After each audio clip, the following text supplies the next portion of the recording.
चांदी की कीमतों में जोरदार गिरावट आ रही है। तो सवाल ये है कि ये गिरावट आखिर रुकेगी कहाँ?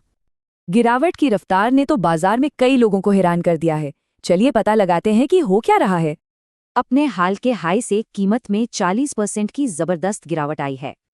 आज की इस गिरावट को समझने के लिए चलिए इतिहास में हुई ऐसी ही घटनाओं पर एक नजर डालते हैं। इसके लिए हम एक सिंपल 4 स्टेप फ्रेमवर्क फॉलो करेंगे।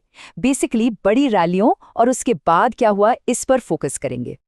इस एनालिसिस से पिछले कुछ दशकों के 3 बड़े उदाहरण सामने आए हैं। ये हैं वो 3 सबसे बड़ी रैलियां और उनके ठीक बाद आई गिरावट।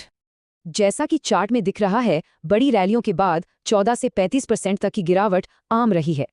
फिबोनाची रिट्रेसमेंट ये एक टूल है जो ये बताता है कि गिरती हुई कीमत कहाँ पर रुक सकती है।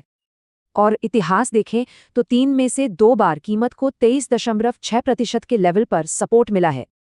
तो चलिए अब इसी फ्रेमवर्क को आज के मार्केट पर अप्लाई करके देखते हैं। मौजूदा रैली अप्रैल 2025 में शुरू हुई और जनवरी 2026 में अपने चरम पर थी।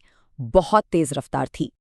1 साल से भी कम में चांदी की कीमत में 328% का उछाल आया।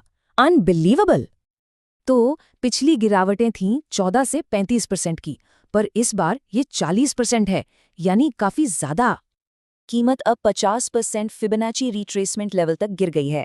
ये एक बहुत बड़ा सपोर्ट एरिया है। मतलब रैली इतनी जबरदस्ती कि एक बड़ा करेक्शन तो आना ही था। तो की टेकअवे ये है कि ये गिरावट भले ही बड़ी है, पर ये एक हिस्टोरिकल पैटर्न को फॉलो कर रही है।